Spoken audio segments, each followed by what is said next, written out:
Assalamualaikum warahmatullahi wabarakatuh. Selamat siang para peserta Simposium Jakarta Endocrine Meeting 2024, para guru besar, sejawat sekalian, dan seluruh peserta. Kita bertemu dalam Simposium 3, Simposium dengan judul Panhipopituitarisme, Aspek Diagnosis dan Tata Laksana Jangka Panjang. Kebetulan saya kebagian topik pertama dengan judul pendekatan etiologi dan diagnosis panhipopituitarisme. Ya, baik, mohon izin untuk share screen. Panhipopituitarisme, pendekatan etiologi dan diagnosis. Nanti rincian dari presentasi saya adalah pendahuluan, anatomi, fisiologi, epidemiologi, klasifikasi, etiologi, gambaran klinis, diagnosa, dan ringkasan. Ya, pendahuluan. Jadi, hipopituitarisme ini merupakan sindroma klinis akibat kekurangan produksi dan sekresi satu atau lebih hormon hipofisis. Dan panhipopituitarisme terjadi karena kekurangan seluruh hormon hipofisis, meskipun keadaan ini jarang ditemukan. Meski jarang, tetapi berhubungan dengan peningkatan angka morbiditas dan mortalitas. Hipopituitarisme dapat diakibatkan karena kelainan pada kelenjar hipofisis, hipotalamus, maupun struktur di sekitarnya. Manifestasi klinis hipopituitarisme bergantung pada penyebab serta jenis dan tingkat kekurangan hormonnya. Pasien dapat tanpa gejala atau keberadaan massa atau gejala tak spesifik seperti kelelahan. Kelenjar hipofisis ini merupakan kelenjar endokrin utama. Ukurannya sebesar kacang polong, melekat pada dasar otak, berperan penting dalam mengendalikan pertumbuhan serta perkembangan dan fungsi kelenjar endokrin lainnya. Sehingga dia disebut juga sebagai master gland dan terletak di fossa hipofisial, tulang sphenoid. Dia dihubungkan dengan hipotalamus oleh stalk dan dengan berat sekitar 500 mg. Ini adalah gambarnya, kita bisa lihat di sini, di atas ini hipotalamus, kemudian hipofisis, bagian anteriornya, ini posteriornya, kemudian dihubungkan ke hipotalamus seperti saya katakan oleh stalk tadi ya. Nah, kelenjar hipofisis ini terdiri atas lobus anterior dan posterior, di mana lobus anterior yang membuat dan melepas beberapa hormon penting seperti growth hormone, thyroid stimulating hormone, luteinizing hormone, follicular stimulating hormone, adrenocorticotropin hormone, dan prolaktin. Lobus posterior menyimpan dan melepas dua hormon penting, yaitu oksitosin dan antidiuretik hormon atau vasopressin. Nah, ini adalah aksis hipotalamus hipofisis, di mana hipotalamus itu akan memproduksi beberapa releasing hormon yang kemudian akan menyasar pada sel lain yang sesuai di anterior hipofisisnya. Misalnya ini adalah gonadotropic releasing hormone, maka yang disasar adalah sel lain dari gonadotropin. Kemudian kalau growth hormone releasing hormone juga tentu adalah somatostatin cell, dan demikian pula dengan TRH, thyroid releasing hormone, thyrotropin releasing hormone, itu yang disasar juga adalah sel lain dari tiroid ya, tirotrop ya. Nah, ini adalah aksis hipofisis organ target ya. Jadi dari anterior pituitary kemudian diproduksi tadi ada 6 hormon, thyroid stimulating hormone, kemudian adrenocorticotropic hormone, lalu growth hormone, di mana thyroid stimulating hormone tentu saja menyasar kelenjar tiroid, kemudian ACTH ini menyasar adrenal cortex, sementara growth hormone ke tulang dan ke otot, dan gonadotropic hormone pada laki-laki ke testis dan pada wanita ke ovarium, kemudian prolaktin juga ke glandula mamari atau payudara. Kemudian ini yang posterior antidiuretik hormon dan oksitosin ya ke muskulus dari uterus, sementara ADH-nya ke tubulus dari ginjal, dan masih ada lagi melanocyte stimulating hormone. Epidemiologinya, pada satu penelitian potong lintang di Spanyol Utara melibatkan 146.000 responden, mendapatkan prevalensi hipopituitarisme sebesar 29 per 100.000 dan pada penelitian pertama dan 45,5 per 100.000 pada penelitian lanjutannya. Penyebab terbanyak 61% adalah tumor hipofisis, tumor selain hipofisis sebesar 9% dan bukan tumor sebesar 30%. Penelitian lain memberikan angka insiden 12-42 kasus baru per 1 juta per tahun dan prevalensi 300 hingga 455 per 1 juta. Sementara data kita di RSCM tahun 2011 makroadenoma sebesar 97%, mikroadenoma 3%, hipofisis yang massa yang fungsional adalah 68%, non fungsional 32%, akromegali 53% dan prolaktinoma 42%. Klasifikasi dari hipopituitarisme berdasarkan pada jumlah jenis hormon yang berkurang, maka bisa dibagi hipopituitarisme terisolasi bila hanya ada satu kekurangan hormon, hipopituitarisme ganda bila terdapat kekurangan lebih dari satu hormon, dan panhipopituitarisme bila seluruh hormon berkurang. Berdasarkan kelenjar yang mengalami kelainan, maka bisa dibagi hipopituitarisme primer bila kelainannya pada hipofisis dan hipopituitarisme sekunder bila kelainan terjadi selain di hipofisis, misalnya di hipotalamus atau di stalk. Nah, etiologi dari hipopituitarisme yang primer, misalnya neoplasma yang mengarah pada perusahaan kelenjar hipofisir, misalnya intraselular tumor, adenoma maupun cranioparingioma, paraselular tumor, meningioma, glioma nervus opticus, metastase dari tumor, payudara, paru, melanoma, karsinoma sel renal, kemudian kejadian ischemic necrosis kelenjar hipofisis, misalnya pada postpartum, sering disebut ini sindroma Sheehan, kemudian diabetes juga bisa menyebabkan nekrosis, dan penyakit sistemik lainnya, misalnya penyakit sickle cell, arteritis temporal, eklamsi, penyakit aterosklerotik, demam berdarah dengan sindroma ginjal, kemudian ada kejadian apopleksi hipofisis, ini hampir selalu akibat tumor hipofisis. Kemudian juga bisa disebabkan oleh trombosis sinus cavernosus, aneurisma arteri karotis interna intrakranial, penyakit infeksi, meningitis TB, penyakit jamur, malaria, HIV, kemudian penyakit infiltratif, misalnya hemochromatosis, amyloidosis sekunder, penyakit imunologik atau peradangan, misalnya hipofisis limfositik atau granulomatous sarkoidosis, sindroma emphysema primer.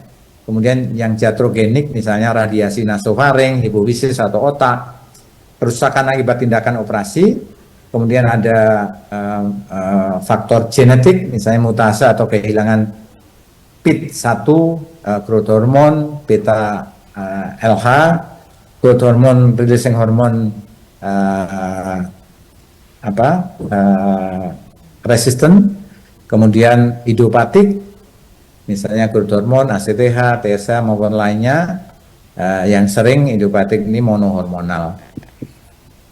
Nah, sementara hipopituitarisme sekunder diakibatkan oleh penyakit stalk hipofisis maupun hipotalamus, yaitu misalnya karena tumor, cranioparingioma, germ cell, metastase limfoma, leukemia, infiltratif, misalnya hemochromatosis, penyakit penimbunan lipid, cedera otak traumatik, pengaruh hormonal, glukokortikoid, steroid gonad, jatogenik, misalnya bedah karena radiasi, infeksius, HIV, tuberkulosis, nutrisional juga bisa merupakan faktor penyebab, misalnya karena kelaparan maupun sebaliknya obesitas, anoreksia nervosa, penyakit sistemik berat yang dimediasi oleh interleukin, maupun psikoneuroendokrin, ini misalnya psikososial pada orang cebol, tentu saja dia stres ya sebagai orang cebol, dan stres karena amenorrhea, misalnya belum punya keturunan. Bisa juga genetik, misalnya gen vasopressin neurofisin maupun Kalman 1 yang menyebabkan sindroma Kalman. Nah, etiologi genetik hipopituarisme bisa karena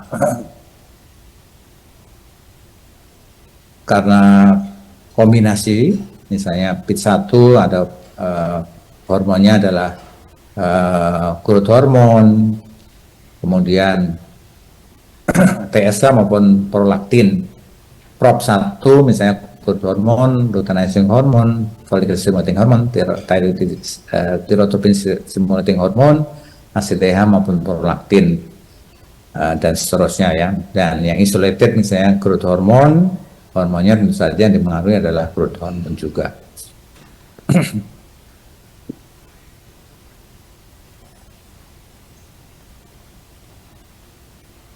Nah, kemudian gejala dan tanda klinis dari hipopituitarisme, misalnya defisiensi karena hormon kortikotrop ya, yang akut misalnya karena muncul gejala kelelahan, fatigue, lemah, pusing, mual, muntah, hipotensi, hipoglikemik.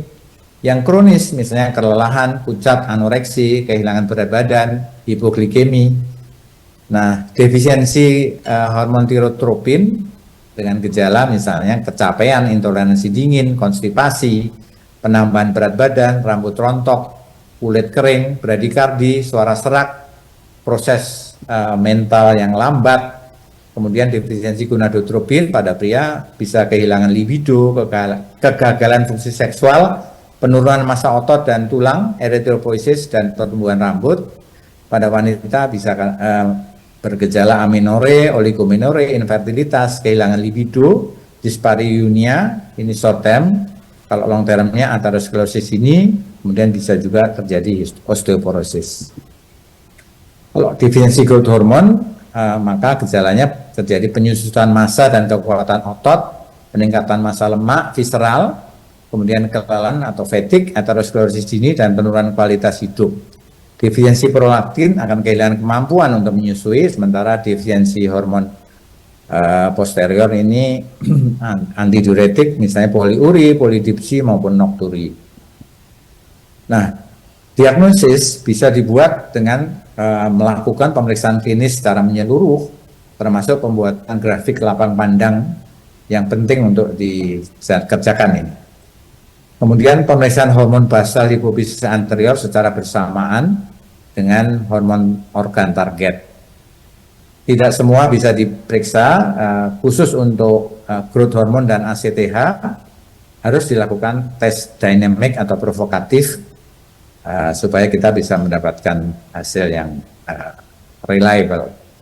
Kemudian bisa juga pemeriksaan pencitraan, misalnya CT maupun MRI. Ini dapat membantu untuk membuat diagnosis.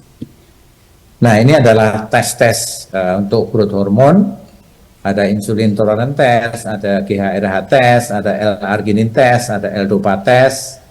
Sementara untuk prolaktin, TRH test, kemudian TSH, basal thyroid function test, dan TRH test juga seperti prolaktin.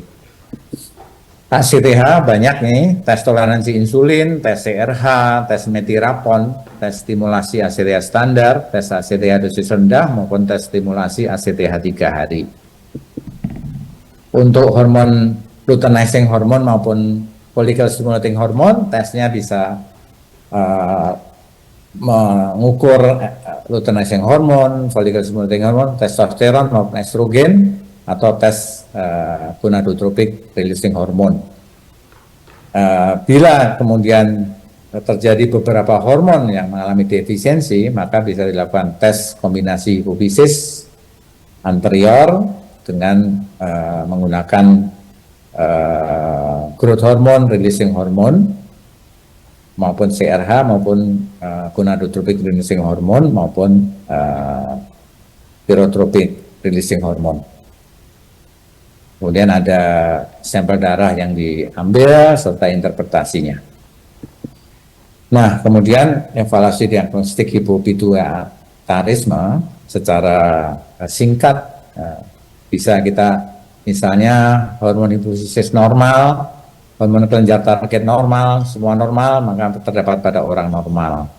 Tetapi kalau hormon hipofisis meningkat, hormon kelenjar target menurun, kemudian pada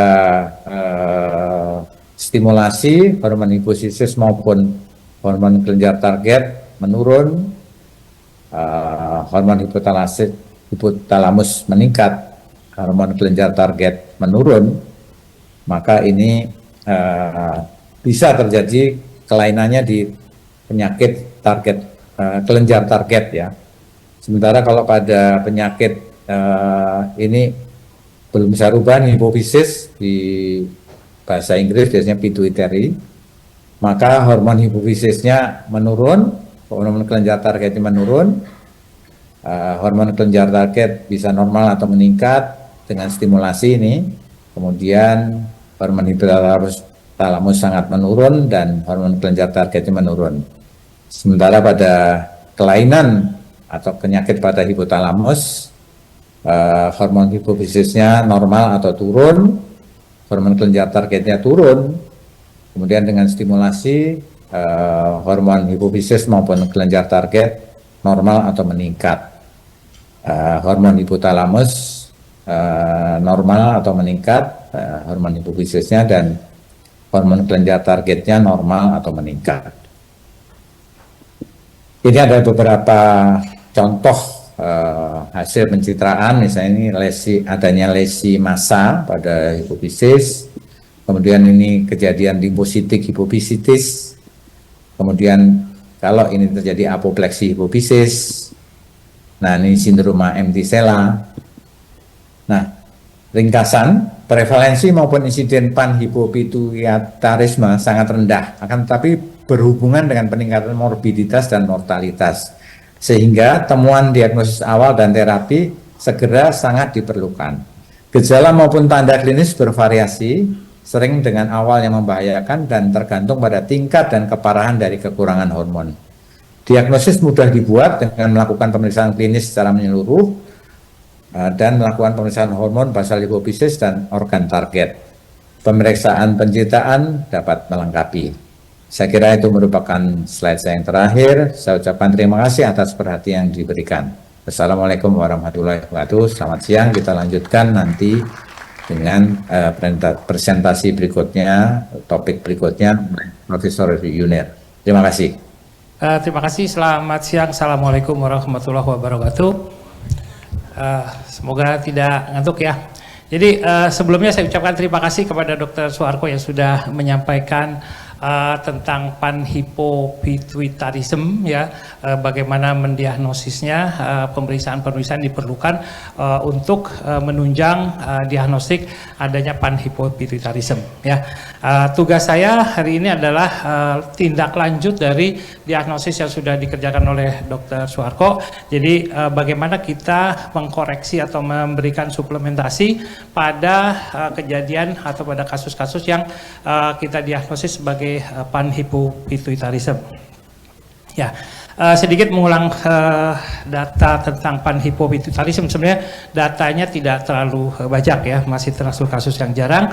Dengan definisi memang adanya gangguan produksi sekresi hormon dari hipofisis ya, yang menyebabkan terjadinya defisit atau defisiensi dari berbagai hormon yang tadi sudah disampaikan oleh Dr. Suharko dengan berbagai macam penyebab ya.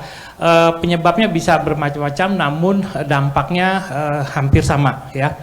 Nah, kalau kita lihat kembali tadi Dr. Suharko sudah menyampaikan ada pembagian hipofisis anterior dan posterior yang mana masing-masing mempunyai peranan atau mempunyai tugas untuk menghasilkan hormon-hormon yang bisa menstimulasi berbagai macam organ di perifer ya. Jadi nanti di dalam perkembangan atau kasus yang muncul pada kasus panhipopituitarisme ini semua aspek dari kelenjar hipofisis menjadi terganggu ya, walaupun mungkin nanti secara keseluruhan yang sering kita dapatkan hampir 100% hormon hipofisis ini terganggu ya. Yang benar-benar nanti total itu biasanya memang kerusakan yang total dari seluruh kelenjar hipofisis baik anterior maupun bagian yang posterior. Nah, kalau kita lihat kembali ke kasus ini, saya menyampaikan suatu ilustrasi kasus dari seorang laki-laki ya 18 tahun itu datang dengan keluhan perawakan pendek ya. Jadi sudah umur 18, ukuran tinggi badannya masih sekitar 130. Lahir normal ya dengan berat lahir 2,7 kilo dengan panjang 48 kilo. Dalam perkembangannya sampai di tahap balita itu sebenarnya tidak ada masalah, cuman setelah masuk ke usia SD itu mulai terlihat pertumbuhan tinggi badannya kok tertinggal atau dibandingkan teman-temannya itu relatif jauh ketinggal ya, sehingga pasien ini mulai merasa minder ya. Walaupun demikian pasien ini masih mampu mengikuti pelajaran di sekolahnya sehingga bisa masuk ke SMP.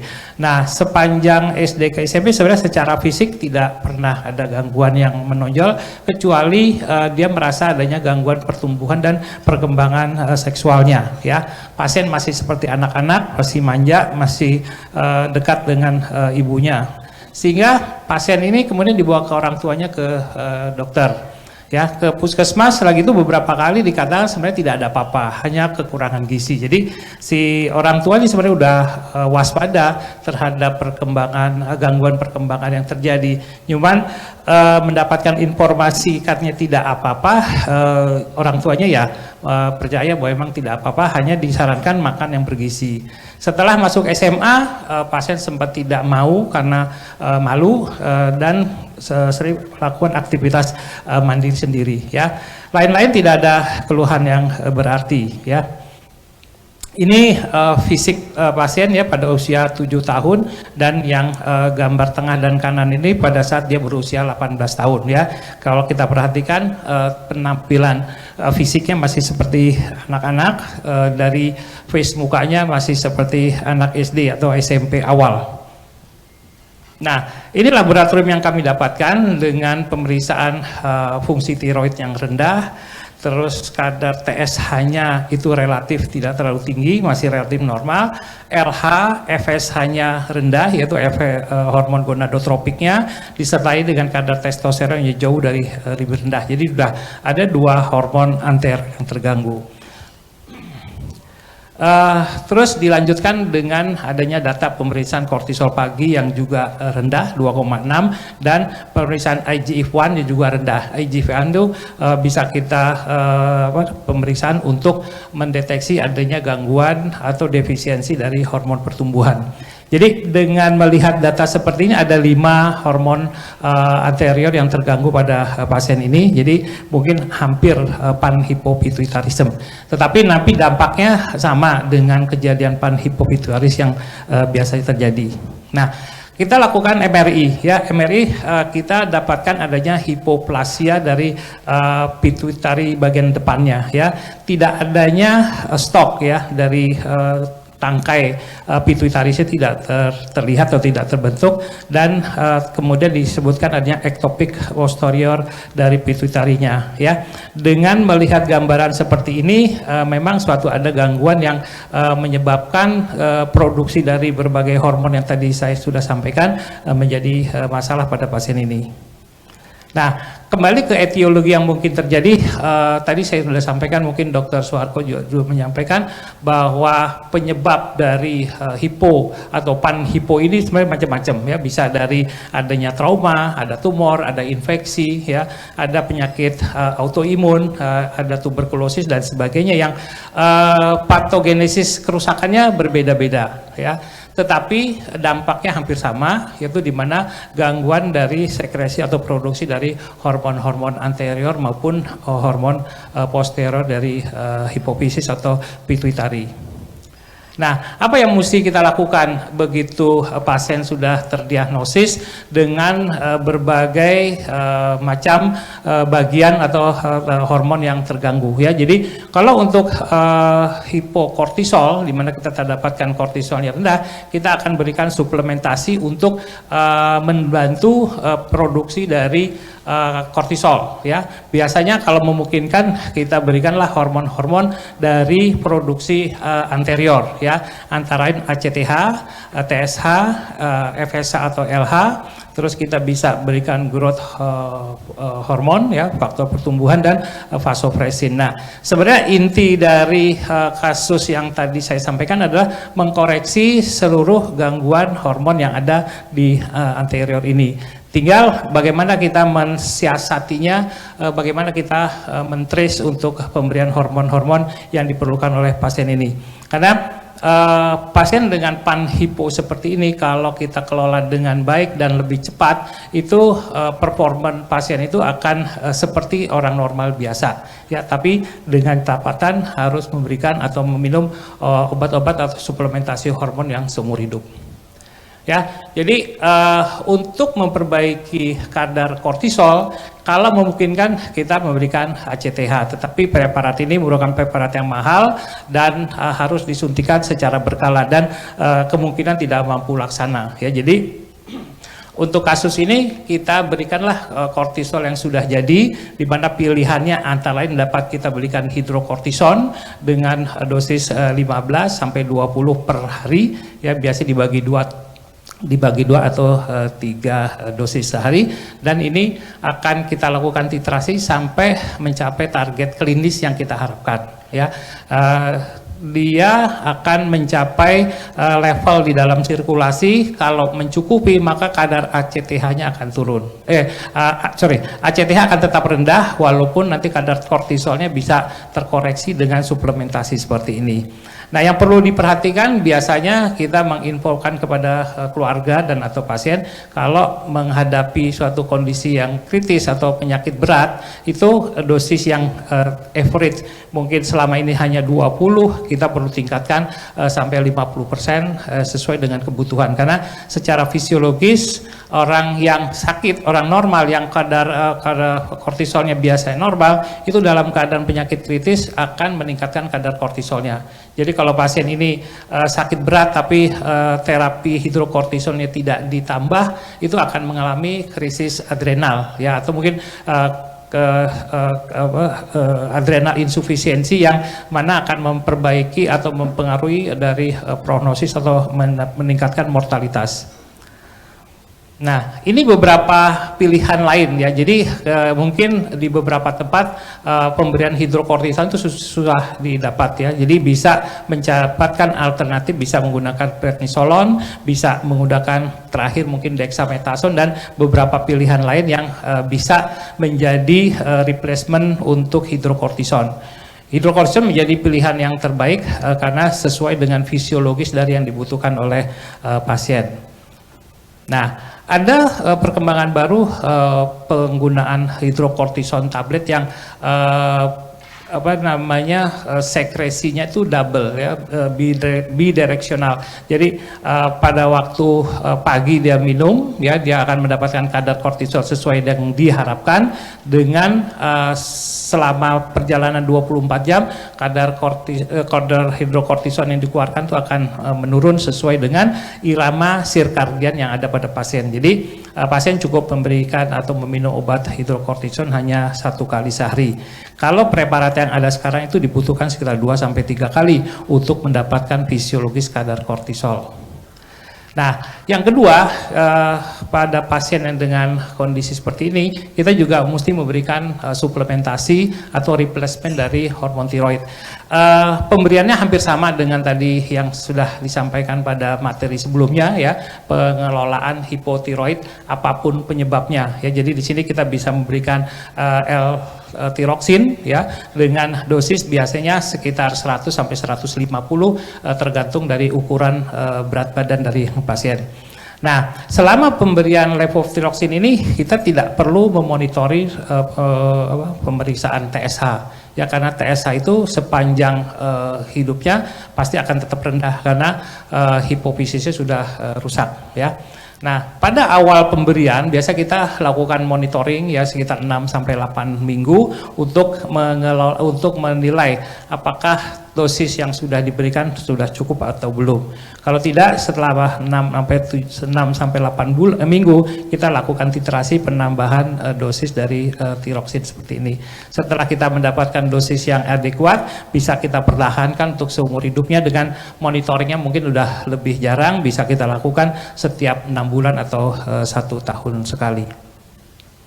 Nah, kita perlu perhatikan ada beberapa potensi obat-obat yang mungkin mengganggu penyerapan dari tablet dari tiroksin ini ya. Jadi perlu hati-hati kalau ada obat-obatan yang bisa menurunkan penyerapannya ya, seperti sukralfat, seperti preparat besi atau kolesteramin dan sebagainya yang bisa menghambat penyerapan. Jika yang biasanya kita anggap dosisnya sudah cukup, suatu saat kalau dia digunakan bersama dengan obat-obat ini akan terjadi penurunan kadar tiroksin di dalam darahnya. Nah, yang ketiga adalah pengelolaan untuk kondisi hipogonadismenya ya.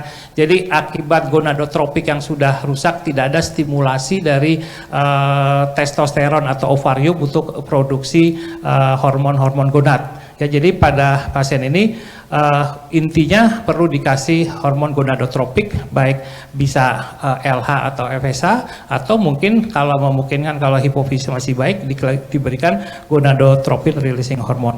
Nah, kalau kita lihat dalam algoritmnya untuk penggunaan atau mengkoreksi kondisi gonadotropik yang lemah, ini kita harus tentukan dulu apakah pasien ini masih kita akan harapkan fungsi fertilitasnya atau tidak ya. Pada orang-orang yang masih mengharapkan keturunan, kita harus memperhatikan fungsi fertilitas. Jadi kita tidak bisa memberikan hormon testosteron langsung karena hal ini tidak akan menstimulasi si testis untuk berkembang menghasilkan spermatozoa. Ya, jadi kita harus benar-benar pada waktu awal ketemu dengan pasien, tentukan dulu apakah pasien ini masih reproduktifnya masih diharapkan atau cuman untuk meningkatkan kadar testosteron untuk perkembangan seksual atau fungsi seksualnya saja ya. Setelah ini kita putuskan, umpamanya pasien masih menginginkan fungsi fertilitasnya, maka kita harus support dengan hormon-hormon gonadotropik ya, baik preparat menyerupai luteinizing hormone maupun untuk follicle stimulating hormone ya. Saat ini ada atau banyak beredar obat-obat gonadotropik seperti beta HCG sintetik yang bisa diberikan secara berkala kepada pasien untuk menjaga fungsi fertilitasnya, sehingga dengan pemberian hormon gonadotropik seperti ini kita harapkan testisnya masih bisa berfungsi dengan baik. Ya, jadi untuk pasien dengan hipogonadisme dengan fertilitas yang kita harapkan, kita bisa menggunakan gonadotropin rekombinan yang lain juga bisa, atau sintetik yang lain yang tujuannya adalah menstimulasi dari indung telur atau testis dari pasien. Nah, kalau fungsi dari fertilitas tidak diharapkan atau tidak diinginkan lagi, dalam arti pasien sudah punya anak, kita bisa melakukan replacement terapi dengan pemberian testosteron ya. Sekarang banyak preparat testosteron baik yang injeksi maupun yang pads yang dioles yang mempunyai kualitas yang cukup memadai untuk mengkoreksi kondisi hipogonadisme ya. Salah satunya adalah yang long acting yang bisa kita suntikan selama 4 bulan sekali, atau ada juga preparat dari testosteron yang disuntikan untuk sekitar 3 sampai 4 minggu sekali. Nah, dengan pemberian replacement seperti ini, kadar testosteron di dalam darah pasien bisa kita jaga dalam level yang fisiologis. Ya, sehingga fungsi dari testosteron untuk menjaga kondisi metabolisme, fungsi seksual itu menjadi lebih optimal ya, sehingga pasien-pasien ini mempunyai kualitas hidup yang lebih baik. Ya, ini pilihan yang lain ya, yang tadi saya sampaikan bisa disuntikan selama tiap 3 minggu, atau dapat kita pilih yang gel kalau pasien yang takut jarum suntik. Cuman kelemahannya kalau kita memberikan gel itu harus dioles atau di-apply setiap hari dalam waktu yang sama. agar tercapai kadar testosteron di dalam darah yang stabil, ya. Dengan pemberian yang berkala dan terukur seperti ini, kualitas dari pasien terhadap fungsi seksualnya juga menjadi lebih baik. Nah, ada testosteron lain yang bentuknya patch, tapi di Indonesia saat ini belum tersedia, ya. Tapi ada 3 preparat injeksi 2 macam dengan yang gel yang saya rasa sudah cukup untuk memberikan kondisi atau memperbaiki kondisi hipogonadisme pada pasien ini. Ini adalah beberapa preparat yang ada di Indonesia yang saya rasa mudah digunakan dengan dengan variasi harga yang cukup beragam, ya. Tapi kalau yang Nebido yang sampai 1000 mg ini harganya lumayan tinggi, ya. Jadi mesti diperhatikan dan tidak masuk ke dalam BPJS. Kalau Sustanon yang lebih pendek masa kerjanya itu bisa kita dapatkan dari BPJS. Nah, hormon lain yang mungkin juga terganggu dan kebetulan pada pasien ini tidak, yaitu pemberian antidiuretik hormon, ya. Ini juga sudah ada preparatnya, bisa yang disemprot atau tablet, ya. Fungsi dari hormon antidiuretik hormon ini adalah untuk menahan cairan tubuh, ya. Tadi mungkin masih sempat ingat ada kasus yang disampaikan tentang diabetes insipidus. Nah, pada pasien ini hampir sama penggunaannya seperti itu, manifestasinya juga sama, ya, dengan poliuria. Cuman pada pasien ini mungkin untuk walk up diagnosis sudah tidak perlu lagi karena ada riwayat kelainan atau penyakit di hipofisis yang menimbulkan keluhan kencing yang berlebihan. Ya, ini kita bisa berikan intranasal yang di spray, ini juga preparatnya sudah ada, bisa disemprotkan 1 atau 2 tergantung dari kebutuhannya, ya. Nanti respon itu bisa dilihat dari berapa banyak jumlah urin yang menurun atau berapa banyak produksi urin dalam total 24 jam. Tadi contoh kasus kan sampai 8 liter per hari. Nah, dengan pemberian desmopresin atau vasopresin ini kita harapkan jumlah atau volume dari air seni yang keluar itu bisa berkurang sampai di bawah 2000. Nah, yang keempat tentang growth hormone defisiensi, ya. Tadi pada pasien ini hasil periksa menunjukkan IGF-1 yang rendah, yang menunjukkan bahwa proses untuk pertumbuhan dia yang mencapai tinggi berat badan yang ideal tidak tercapai selama IGF-1-nya ini rendah, ya. Jadi dalam kondisi seperti ini kita juga mesti berpikir timing dari pemberian growth hormone, ya. Pada pasien ini umur udah 18 tahun, ya, fasenya udah menjelang dewasa. Jadi artinya kita harus meyakinkan apakah lempeng epifisis dari tulang itu masih terbuka atau tidak, ya. Pada pasien ini tadi mungkin saya tidak tampilkan pemeriksaan bone age-nya masih menunjukkan lempeng epifisis yang terbuka. Jadi artinya masih ada kesempatan untuk pemberian growth hormone untuk menstimulasi pertumbuhan tinggi berat badannya, ya. Cuman kalau growth hormone sintetik ini lumayan mahal, ya. Jadi sebulan itu mungkin bisa 5 sampai 6 juta per bulannya. Jadi dibutuhkan minimal 3 tahun sampai 4 tahun. Jadi artinya costly sekali untuk pemberian growth hormone sintetik pada pasien-pasien dengan defisiensi seperti ini. Nah, jadi nanti akan dibedakan kalau dia munculnya pada anak-anak memang indikasi kuat karena short stature-nya, karena tinggi badannya tidak sesuai dengan rata-rata usianya dia. Tetapi ada juga kalau kejadiannya ditemukan pada orang dewasa. Jadi apakah kita akan berikan hormon pertumbuhan ini untuk kelompok usia dewasa, ya. Saat ini masih kontroversi sebenarnya apakah baik atau tidak pemberiannya, karena hormon ini juga harus diberikan secara berkala, ya. Jadi artinya kalau untuk perkembangan fisik mungkin tidak, tapi untuk quality of life istilahnya, karena di dalam pemanfaatannya itu dia bisa memperbaiki kualitas tulang, bisa memperbaiki kualitas otot, aktivitas fisik, serta kardiovaskuler, ya. Jadi pemberiannya memang perlu ditimbang-timbang apakah mutlak menjadi salah satu pemberian yang tidak yang harus diberikan kepada pasien-pasien dengan defisiensi pada orang tua. Ya, nah mungkin ini sebelum saya akhiri, Untuk kasus-kasus panhipo seperti ini ada beberapa interaksi yang mungkin diperhatikan pada waktu kita memberikan replacement terapi ya, antara pemberian kortisol, pemberian growth hormone dengan hormon tiroid. Itu ada interaksi yang bisa saling menutupi, sehingga kalau kita mau memberikan, contohnya di sini diberikan pemberian hormon tiroid, harus diyakinkan bahwa glukokortikoidnya sudah mencukupi atau memadai. Kalau seandainya diberikan bersamaan dengan hormon tiroid, mungkin perlu ditambahkan pemberian glukokortikoidnya agar tidak terjadi penurunan kadar glukokortikoid pada saat pemberian bersamaan dengan hormon tiroid. Ya, prognosisnya baik ya. Jadi pasien ini bisa hidup seperti orang normal, bisa hamil. Tadi ada contoh satu kasus yang pasien sudah di replacement, itu bisa mendapatkan reproduksi sehat yang baik ya. Jadi namun pasien-pasien ini mempunyai risiko yang lebih tinggi terhadap infeksi ya, karena memang ada beberapa kelainannya. Oke, baik, berarti saya akhiri bahwa dalam kesimpulannya kita mendapatkan bahwa panhipopituitarisme adalah penurunan sekresi yang menyeluruh dari seluruh hormon kelenjar hipofisis ya, baik anterior maupun posterior. Manifestasi klinis bisa berkaitan dengan gangguan yang terkait dengan organ target yang terjadi ya. Jadi bisa hanya beberapa atau bisa lengkap dari semua hormon-hormon yang ada.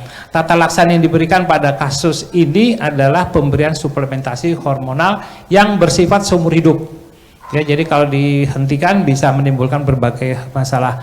Prognosis dari panhipo ini cukup bervariasi, namun secara keseluruhan baik selama pemberian suplementasi ini bisa dilakukan dengan stabil, ya, kontinu, tidak terputus, dan dosisnya cukup atau adekuat. Baik, terima kasih. Semoga bermanfaat. Assalamualaikum warahmatullahi wabarakatuh.